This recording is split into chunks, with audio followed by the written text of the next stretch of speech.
धार्मिक स्वतंत्रता यानी रिलीजियस इंडिपेंडेंस का जो मूल अधिकार है वो आर्टिकल 25 संविधान में है और इसके बारे में जो चर्चा है वो है विवाह के लिए धर्म परिवर्तन। तो इस मामले में एक महत्वपूर्ण मामला आया था सुप्रीम कोर्ट के सामने, Sarla Mudgal versus union of India 1995 supreme court. इसमें तीन हिंदू पुरुषों ने इस्लाम धर्म स्वीकार करके दूसरे विवाह कर लिए बिना पहली पत्नियों को तलाक दिए हुए, यानी उनसे विवाह विच्छेद यानी डाइवोर्स किए बिना ही उन्होंने दूसरी शादी कर ली। उन पुरुषों का तर्क था कि अब वो मुस्लिम हैं और इस्लाम धर्म की मान्यता के अनुसार वे 4 शादियां कर सकते हैं। कल्याणी नाम की संस्था यानी एनजीओ ने, जिसकी की प्रमुख सरला मुदगल थी, उन्होंने इस पर पीआईएल दाखिल की। ऑनरेबल सुप्रीम कोर्ट ने दूसरे ऐसी विवाहों को हिंदू विवाह अधिनियम 1955 की धारा 17 के तहत अवैध और शून्य ठहरा दिया और उन पतियों को धारा 494 आईपीसी के अंतर्गत दंडनीय कृत्य के लिए दायी ठहराया। न्यायालय ने कहा कि केवल इस्लाम धर्म स्वीकार कर लेने मात्र से किसी हिंदू का पहला विवाह स्वयं भंग नहीं हो जाता है और ऐसा विवाह तब तक अस्तित्व में बना रहता है जब तक कि दोनों के बीच विवाह विच्छेद यानी डाइवोर्स साबित नहीं कर दिया जाता है।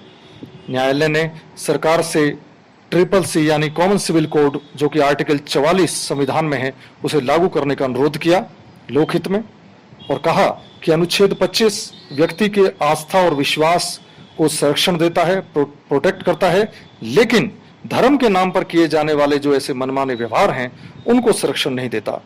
किसी भी धार्मिक व्यवहार यानी प्रैक्टिस में लोक व्यवस्था, सदाचार, स्वास्थ्य, नैतिकता या समाज सुधार, इनमें से किसी भी पैमाने पर विधि द्वारा ऐसे व्यवहार को, ऐसे रिलीजियस प्रैक्टिस को विनियमित यानी रेगुलेटेड किया जा सकता है और गलत पाने पर प्रोहिबिटेड यानी प्रतिषिद्ध भी किया जा सकता है। मात्र विवाह के लिए किया गया धर्म परिवर्तन अनुच्छेद 25 के अंतर्गत संरक्षित नहीं होगा, बल्कि प्रश्नित मामले में विधि के अधीन दंडनीय होगा। ऐसा ही मामला आया lily Thomas versus union of India 2000 supreme court में। तो उसमें ऑनरेबल सुप्रीम कोर्ट ने कहा कि कोई भी धर्म हृदय और मस्तिष्क की गहराइयों से मूलित विश्वास का मामला होता है। यदि कोई व्यक्ति किसी सांसारिक फायदे के लिए किसी अन्य धर्म को अपना लेता है तो ये धार्मिक बायगॉटरी है, यानी पाखंड है।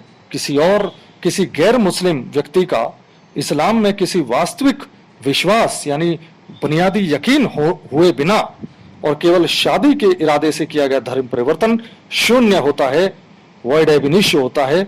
ऐसा ऑनरेबल सुप्रीम कोर्ट ने तय किया। एक मामला आया दूसरा, नूरजहां बेगम alias Anjali Mishra versus Uttar Pradesh state, Allahabad high court के सामने आया 2014 में जजमेंट आया। तो इसमें 5 रिट याचिकाएं जो है उनको कनेक्ट किया ऑनरेबल हाई कोर्ट इलाहाबाद ने।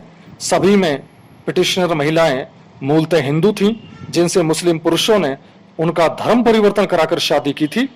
फैक्ट्स और एविडेंस पर न्यायालय ने पाया कि लड़कियों से केवल विवाह कराने के लिए उनका धर्म बदल के मुस्लिम धर्म उन्हें स्वीकार कराया गया था, जबकि उन लड़कियों को इस्लाम धर्म के जो सिद्धांत है, जो बुनियादी उसूल हैं, उनके बारे में कुछ भी नहीं पता था।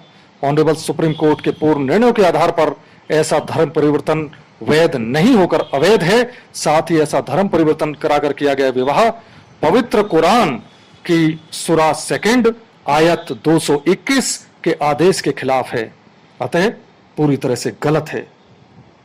एक मामला आया सरकारी मुलाजिम के मामले में, Khurshid Ahmad Khan versus UP state 2015 supreme court में। यूपी गवर्नमेंट की सेवा आचरण नियमावली 1956 के नियम 29 का खंड 1 के तहत किसी सरकारी कर्मचारी द्वारा बहुविवाह करना यानी एक से ज्यादा शादियां करना मिसकंडक्ट है, सरकारी नियम का उल्लंघन है। मुस्लिम कर्मचारी हो या हिंदू कर्मचारी या अन्य धर्म का, मुस्लिम कर्मचारी द्वारा पहली पत्नी से तलाक लिए बिना दूसरा विवाह करना इस नियम के तहत दुराचरण यानी मिसकंडक्ट है और उसकी सेवा मुक्ति यानी उसकी नौकरी से उसको हटाना, बर्खास्त करना पूरी तरह से न्यायोचित यानी जस्टिफाइड है और सही है। बहुविवाह अनुच्छेद 25 संविधान के अंतर्गत धार्मिक अधिकार नहीं है और ना ही अनुच्छेद 25 का कोई अंतरंग यानी इंट्रिंसिक पार्ट ही है